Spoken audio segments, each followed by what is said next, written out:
Coach Aliou, félicitations pour votre qualification en quart de finale. À partir d'aujourd'hui, peut-on dire que les Lions de la Teranga sont totalement libérés? On n'a jamais été attrapé, hein. On n'a jamais été en prison. Encore, je le dis. Je crois que ce qu'il faut retenir d'abord, c'est le fait qu'on ait bien démarré ce match-là. L'entame de ce match-là a été très important. C'est ce que nous voulions. On a pu travailler pendant 4-5 jours, récupérer l'ensemble de notre effectif. Et comme j'ai dit aux garçons depuis le début de la semaine, qu'il fallait entamer ce match-là et rentrer dans ce match-là par le bon bout. C'est ce qu'on a fait pendant les 20 premières minutes, c'est ce qu'on a fait pratiquement tout le long de la rencontre. C'est-à-dire pousser cette équipe capverdienne à la faute et c'est ce qu'on avait réussi à faire. À 10, ils ont un système défensif, ça a été encore beaucoup plus difficile parce qu'ils ont reculé encore davantage.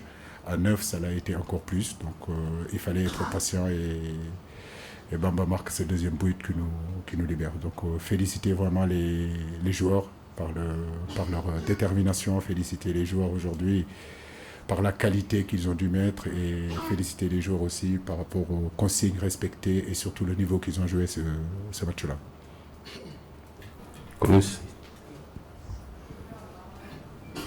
Coach Ali, congratulations on your win today. Today, Senegal came into the game firing from all cylinders with a change of tempo and a sense of urgency. Is this what we should expect going into the next matches? Because this was not there previously. Should I repeat the question? I repeat the question? Congratulations, Aliou. Today, Senegal came into the game firing from all cylinders with a change of tempo and a renewed sense of urgency. Is this what we should expect in the upcoming games? Because this was not there in the group stages.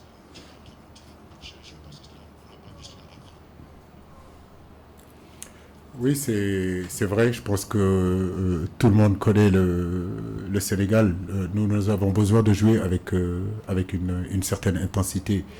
Et quand cette intensité-là n'est pas là, c'est souvent difficile. On a du mal à voir nos grands joueurs.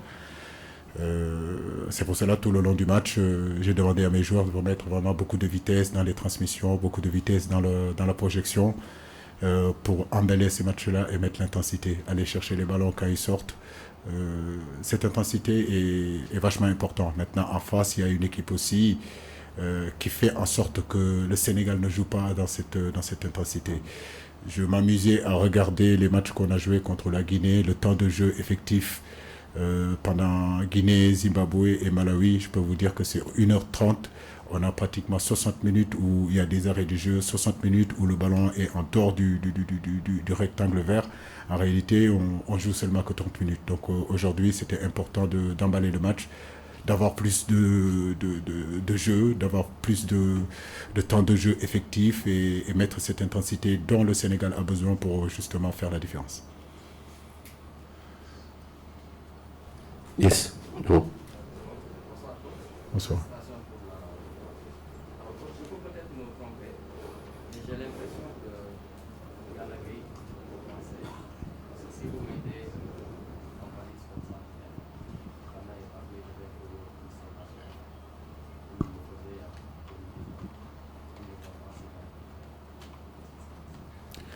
Je ne sais pas, mais une chose est sûre, c'est que oui, comme vous le dites, aujourd'hui, quand j'ai fait jouer durant la CAN 2019 Gana Gueye un peu relayeur, beaucoup de joueurs me l'ont reproché. Mais je crois que c'est un garçon qui a vraiment des qualités offensives très, très, très, très intéressantes. Il est capable de se projeter, il est capable à un moment donné de faire cette passe décisive. Aujourd'hui encore, il aurait pu marquer. Je l'encourage à aller de l'avant. Il faut qu'il ait plus confiance en lui et qu'il se persuade qu'il est capable à un moment donné d'apporter un plus sur le plan offensif. Défensivement, personne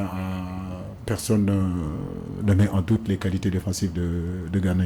Je crois qu'en termes d'agressivité, en termes de récupération du ballon, il fait partie des meilleurs milieux de terrain au monde. Maintenant, ici au Sénégal, je lui demande de jouer autrement. Donc il faut qu'il s'adapte à ça et surtout qu'il se lâche et qu'il soit persuadé qu'il est capable d'apporter ces plus-là offensivement. Donc je pense qu'il faut juste qu'il retrouve un petit peu plus de confiance. Satish.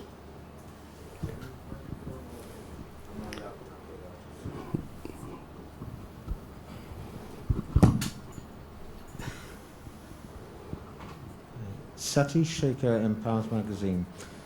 In Russia's World Cup in 2018, you were unlucky in that you were the best of the African teams and you went out on a fair play rule.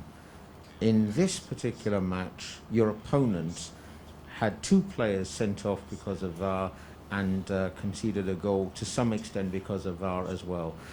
Your opposite number was saying that he thought that maybe there should be a review of VAR because it was little things today and it made such a big difference. So do you agree with him that maybe there needs to be a review of how VAR is used?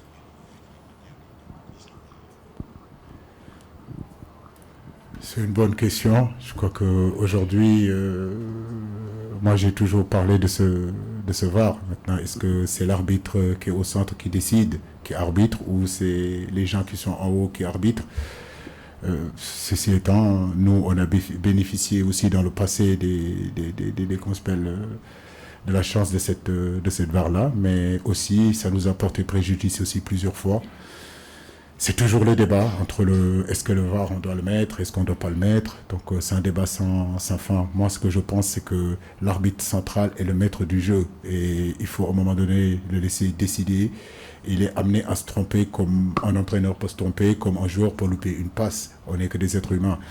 Maintenant, comme je dis, voilà. Donc ça fait des années qu'on me pose les mêmes questions et que je vous dis que moi je ne suis pas pour ce VAR-là. Donc voilà, on va continuer et il y aura toujours des débats sur ça. Il y a pénalty, il n'y a pas pénalty, il y a faute, il n'y a pas faute. À la Coupe du Monde en 2018, nous on a vécu ça aussi contre la Colombie. Pénalty sur Sadio Mané, on dit qu'il n'y a pas pénalty et puis bon, c'est comme ça, c'est la loterie quoi en fait. C'est foot.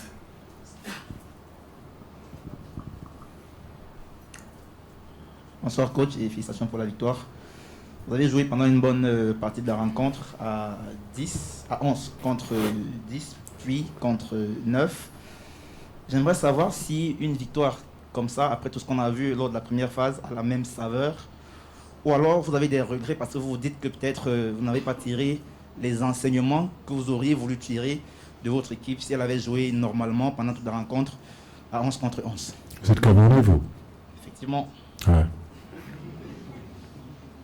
Ouais, ok, donc je vous dis qu'on est très fiers de notre match aujourd'hui.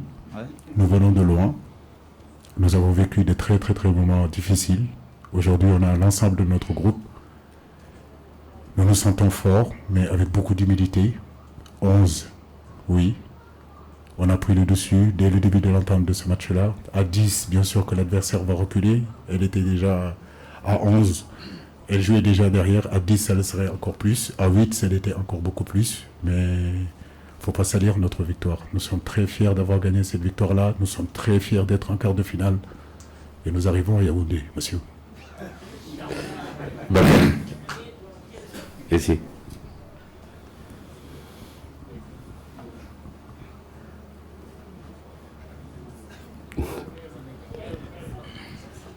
Merci beaucoup. Coach, félicitations. Merci beaucoup. Bakary Cissé, Journal Record Sénégal.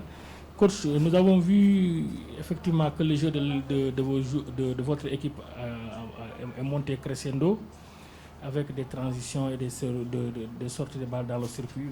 Mais mon souci, c'est l'apport de Pape Gueye plutôt, qui est un gaucher qui vraiment, à travers ses petites passes, essaie de casser les lignes. Mais est-ce que vous pensez que vous êtes en train d'utiliser bien les garçons-là? N'est-il pas préférable qu'ils jouent beaucoup plus haut, c'est-à-dire devant Idrissa Gana Gueye et Nampalys Mendy, puisqu'ils donnent des passes dans les transversales, dans les couloirs? La deuxième question, je m'excuse. Non, s'il te plaît, il y a d'autres qui sont là. Merci. Oui, merci Bakary. C'est ce que pourtant c'est cette stratégie qu'on a mis en place. On a mis Nampalys Mendy en point de passe et puis on a joué à 3 au milieu avec Idrissa beaucoup plus haut à droite et puis Pape Gueye à gauche. Ce que je leur avais demandé, c'était de se projeter. qu'ils ne viennent pas tous les deux à côté de Nampalis, chose qui a été le cas en réalité contre le Malawi, où on a vu Chirou descendre vraiment à côté de Nampalis et Idi à côté de Nampalis, et on manquait un petit peu, si vous voulez, de jeu intérieur par nos relayeurs pour appuyer justement Sadio Mané, Boulaye Dia et Habib Diallo. Donc on a pu en parler par des vidéos, on a pu en discuter. Bien sûr que quand on est relayeur et que l'adversaire joue avec un attaquant ou deux attaquants, on est amené à demander le ballon un peu plus haut. C'est son premier match, il découvre, c'est un garçon vraiment pétri de talent. Je pense qu'encore, comme je vous l'ai dit, avec Idi, ils doivent se lâcher et avoir l'intime conviction qu'ils sont capables d'apporter offensivement, pas seulement défensivement. Mais dans l'ensemble, je suis satisfait vraiment de Pape Gueye. Mon regret, c'est qu'il a une lourde frappe et il ne l'utilise pas assez, surtout face à ces blocs bas-là. Quand vous avez un garçon comme Pape Gueye qui est capable de frapper pour faire sortir cette ligne du milieu, c'est très très très intéressant. Et je trouve que sur le match, il ne l'a pas assez fait, d'autant plus qu'il avait en première mi-temps cette opportunité-là. Il a voulu vraiment faire la passe. Oui, Thierno Dramé. Alors, coach, merci, félicitations. Merci. Alors, la qualification encore est acquise, mais le travail continue. Alors, ce qui, peut-être, là où vous allez peut-être mettre le doigt, c'est les attaques. Il y a eu énormément d'occasions gâchées, des mauvais choix quand on doit faire un centre en retrait. On ne le fait pas. Est-ce que c'est justement là où il va falloir insister pour la suite de la compétition, pour être plus dur et régler les matchs peut-être beaucoup plus tôt?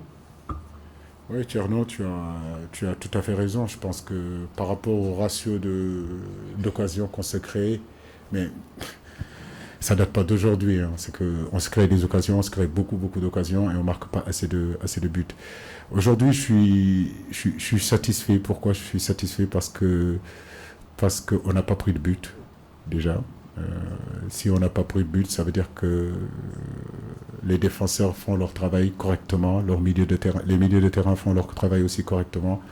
Mais Ngatchegalama aussi à nos attaquants qui défendent vraiment beaucoup, qui aident les milieux, qui aident les défenseurs à rester, en fait, à garder notre but inviolé.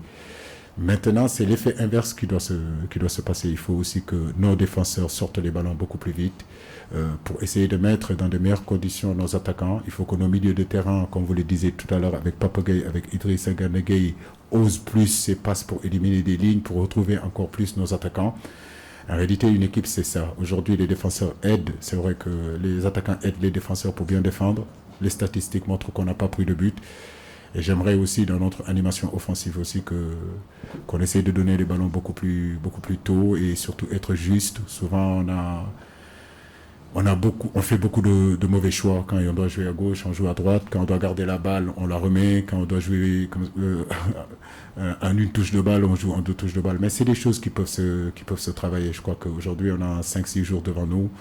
On en parle. Nos animations, il y a eu des choses très intéressantes dans les couloirs, que ce soit Idrissa Gana Gueye, que ce soit Boulaye Dia et Bouna sur le côté droit, ça a bien combiné. Sur le côté gauche, que ce soit Sadio Mané, Saliou Ciss et Pape Gueye aussi, on a vu des combinaisons intéressantes.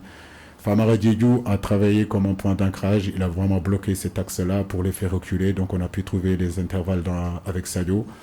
Mon seul regret, c'est que Sadio a joué un peu bas. Je pense qu'il aurait dû être un peu plus haut sur le terrain parce que toutes les occasions qu'il fait, il fait pratiquement 40 mètres pour venir percuter, alors qu'il devrait rester sur les 30 dernières mètres ou bien les 20 dernières mètres pour qu'il puisse avoir justement cette fraîcheur pour être lucide devant le but.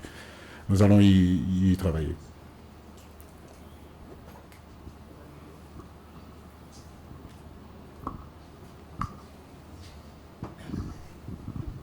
Bonsoir coach, c'est Cheikh Diop de E-Media. En fait, ma préoccupation c'est les coups de pied arrêtés. On a vu que le Sénégal a énormément de corners et de coups francs, mais on a l'impression que ce n'est pas travaillé, c'est des opportunités de but, mais à chaque fois, le Sénégal bute sur des combinaisons, des fois aléatoires qui ne donnent rien. C'est travail à l'entraînement. Oui, nous travaillons les coups de pied arrêtés, mais un match de football, c'est pas seulement que des coups de pied arrêtés. Même si on sait qu'il y aura des matchs très importants, ça se jouera sur les coups de pied arrêtés, que ce soit offensivement ou défensivement. Après, les coups de pied arrêtés et les corners, c'est avoir ce timing-là, en réalité, entre le frappeur et le receveur. Ce n'est pas évident qu'en face, vous avez aussi de très bons joueurs de tête qui défendent bien. Mais oui, je pense qu'on peut avoir beaucoup plus d'occasions, beaucoup plus d'opportunités sur ces phases arrêtées-là. Donc on doit y travailler parce que j'ai de très bons joueurs de tête. Et ça peut être aussi une arme pour nous. Mais si vous regardez le match contre le Zimbabwe, on en a eu par Abou Cissé, on a eu aussi contre le Malawi, on en a eu contre la Guinée avec Abdou Diallo. Ça passait de peu. Si on avait marqué sur coup de pied arrêté dans ces matchs-là, personne n'aurait rien à dire. Mais marquer des buts sur coup de pied arrêté, c'est pas évident. Marquer des buts tout court dans cette canne-là, c'est pas évident du tout. Eric. Bonsoir. Oui. Je sais pas. En tout cas, j'espère que ça va. Il est à l'hôpital là. On va voir. J'ai pas encore de nouvelles des médecins. J'espère qu'il n'y a rien de grave. Voilà. Mais pour l'instant, je peux pas vous donner des informations sur Sadio. Il a eu un choc avec le gardien. Il a eu un malaise et sa tête qui tournait, donc il est parti. Voilà, donc on va voir. Dans une heure, on aura plus d'informations. Oui, Gomis.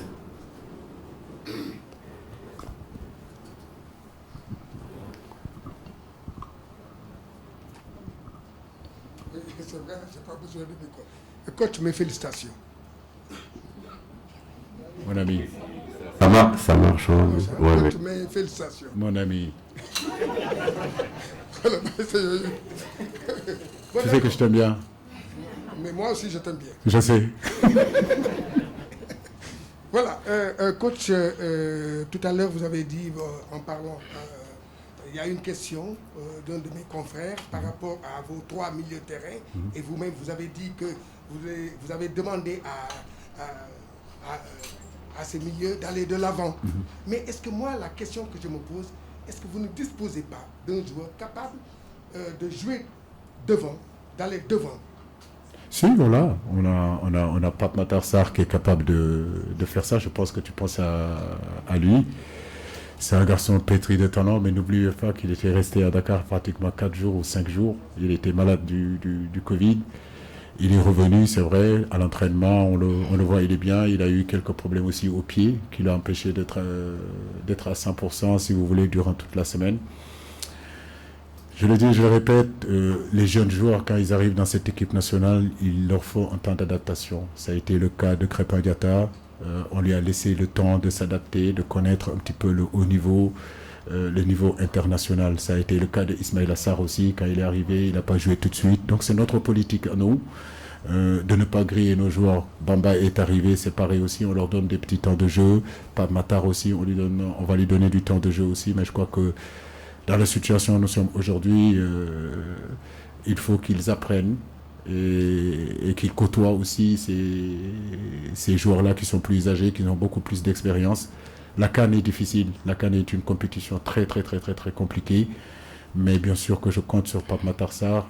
Aujourd'hui, Bamba est rentré. Il est rentré 30 minutes. Vous avez vu ce qu'il a été capable de faire. Je n'ai aucun doute, mais vraiment aucun doute sur la qualité du garçon. Mais comme je le dis, il ne faut pas qu'on les grille. Il faut qu'on les amène petit à petit. C'est ça qui est plus mature, c'est ça qui est plus responsable. Parce que le haut niveau, le football professionnel, il suffit de passer une seule fois pour que tout le monde vous met de côté. Donc il ne faut pas qu'on grille nos joueurs. Pape Matar Sarr viendra. Aujourd'hui, c'est le président de cette équipe nationale-là. Je peux citer Papa Gueye qui n'a que 22 ans. Je peux citer Papa Boussissé, je peux citer Bambadien, je peux citer Sénidien, tous ces garçons-là qui arrivent, qui sont en train de faire de l'équipe nationale d'aujourd'hui, mais l'équipe nationale de demain. Mais je crois que notre rôle aujourd'hui en tant qu'éducateur, c'est de les accompagner et de leur faire découvrir vraiment le haut niveau. Mais je compte véritablement sur ces garçons-là. On va prendre les 2 dernières questions et je préfère donner la parole à ceux qui n'ont pas eu la chance de poser une question. Allez-y, là. Oui. Bonsoir. Sadioka, on a vu qu'Ismaïla Sarr était de retour. Est-ce que vous êtes sûr qu'on l'aura pour les quarts de finale? Il faut qu'il prouve, hein. Il vient d'arriver. Est-ce qu'il est apte, je veux dire? Oui, il est apte. Ce qu'on s'était dit avec les médecins de Watford, d'ailleurs on a créé un WhatsApp pour pouvoir parler avec les médecins de Watford et les médecins du Sénégal. Là où on l'a amené à Barcelone, l'objectif c'était qu'il aille se préparer là-bas et venir intégrer le groupe. Aujourd'hui, il est arrivé hier, on n'avait pas pu l'intégrer, si vous voulez, dans le groupe d'aujourd'hui. Mais nous avons espoir que déjà demain, il va reprendre l'entraînement et qu'au bout de 4-5 jours, on espère en tout cas qu'il fera partie du groupe. On est optimiste. Il a l'air bien, il est heureux, il est excité d'être là, il est content d'être là et je pense que c'est un bon pédigré et il nous apportera aussi un plus dans notre animation offensive. La dernière question, Ndeye. Merci, enfin, merci coach et félicitations pour merci, la Ndeye. qualification. On a vu un Sénégal avec beaucoup de mieux aujourd'hui, mais il faut déjà se projeter sur les quarts de finale. On aura la Guinée-Bissau ou le Mali, des équipes, la Guinée équatoriale, excusez-moi, ou le Mali, des équipes qui ont une histoire avec le Sénégal. Sur quoi vous allez axer votre préparation pour passer ce cap encore? D'abord se reposer, bien récupérer, c'est ça la chose la plus importante. Et comme je vous le dis, aujourd'hui, en toute humilité, nous sommes prêts aujourd'hui à affronter n'importe quelle équipe. Après, comme je vous le dis, la Guinée équatoriale, ça a beaucoup changé. C'est une équipe, c'est une très très très très bonne équipe qui joue au ballon, qui garde le ballon, qui est dans la possession et qui met l'agressivité aussi nécessaire. Le Mali n'est plus à présenter. C'est un pays qui est frontalier à nous. Les matchs Sénégal-Mali, les matchs Sénégal-Guinée, les matchs Sénégal-Gambie, on sait que souvent c'est des matchs qui ont énormément de faveur. Les matchs Sénégal-Cap-Vert. Et si vous voulez, cette CAN-là, en réalité, du fait qu'en Afrique de l'Ouest, le football est en train d'avancer, on a quand même beaucoup de qualifiés dans cette CAN-là. Et ça, c'est une satisfaction pour nous, côté UMOA, où on a vu que pratiquement il y a 8 équipes de l'Afrique de l'Ouest qui sont là. Ça prouve que l'Afrique de l'Ouest est en train de travailler et que les derbies, on en aura sûrement. On en a eu face à la Guinée-Conakry.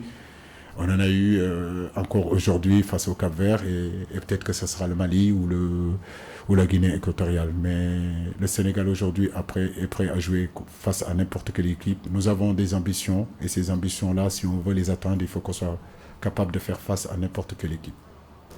C'est par ces mots qu'on referme notre conférence. Merci à tous, bonne soirée. Merci à tous.